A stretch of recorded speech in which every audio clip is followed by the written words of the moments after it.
Hey, this is Joan from Ambassadors for Christ. Tonight, I've just come back from the debate. I'm currently at the hotel in Sydney. We just, in Australia, had our first debate on abolitionism versus pro-life. We had Dr. Joanna Howe debating that politicians are obligated to vote for late-term bills.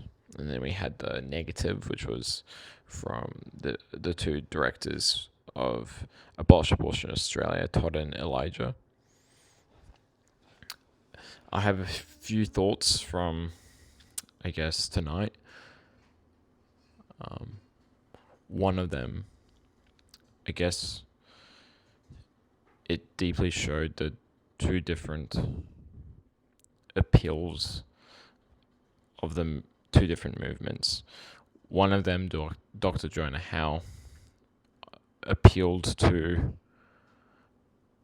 what they thought was right and what they thought was obedient and righteous.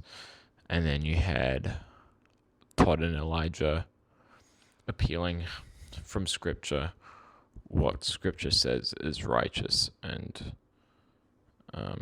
right in the eyes of God. And obedience to God.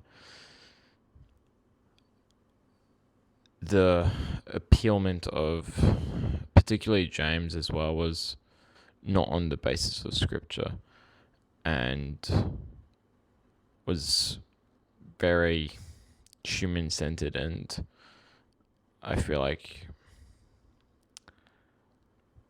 was missing God in the whole argument and position. And then for Todd and Elijah from Abolish Abortion Australia, their appealment was very much scriptural, and their argument was inherently from the Bible. And I feel like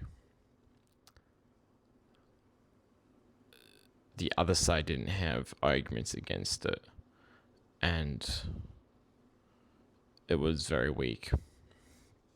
That's the first point. The second point, I mean this in the most unbiased way because obviously I support the abolitionist side. However, as you'll soon see, because it was recorded and it will be posted online,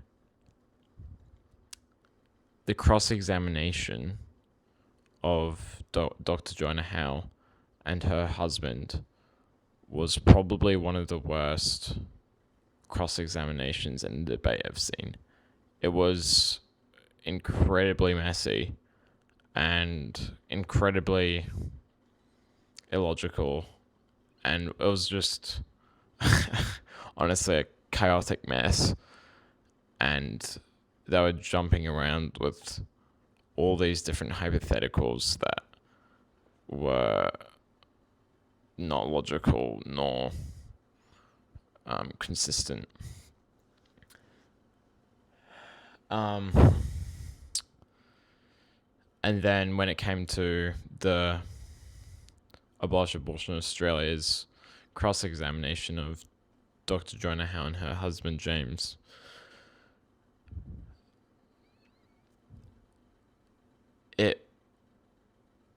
they didn't really,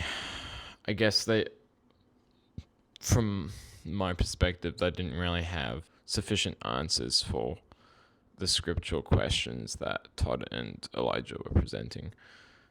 And I guess that became very more obvious.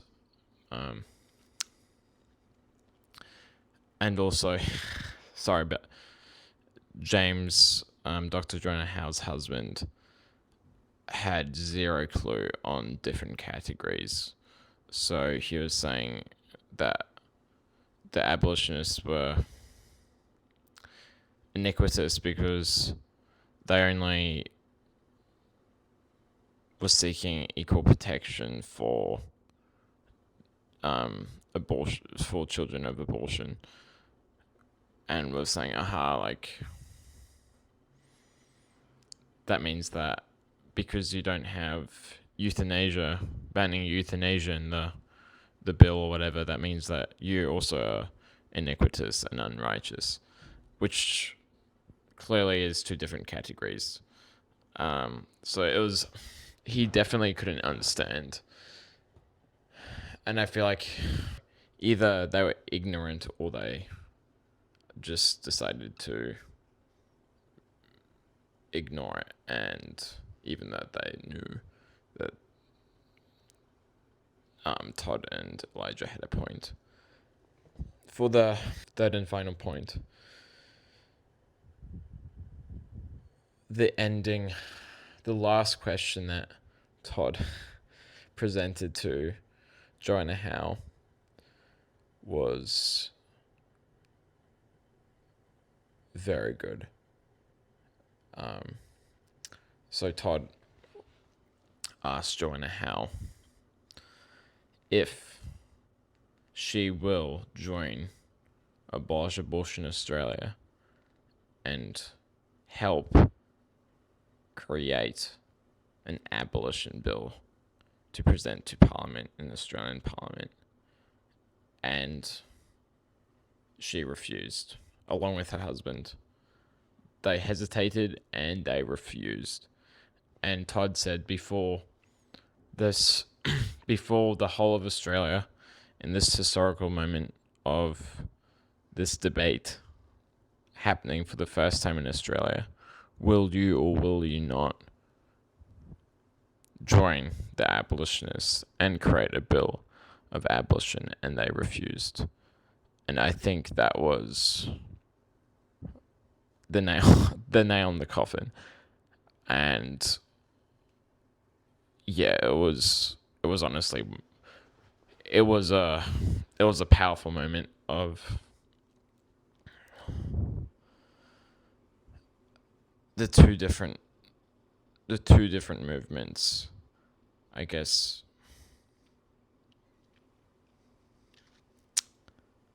not being able to work together. And I think because of that, there will be no unity, unfortunately. It just won't work. And unfortunately, that was the crux of the whole debate, was, will you stand with us before God and submit righteous laws into Parliament? And Dr. Joanna Howe refused. Anyway, that's it for me. I might do a more longer form video, going explaining it and everything. But for now, I guess that's it for tonight, and I'll see you guys around. God bless, and we shall abolish abortion in Australia, or so help me God.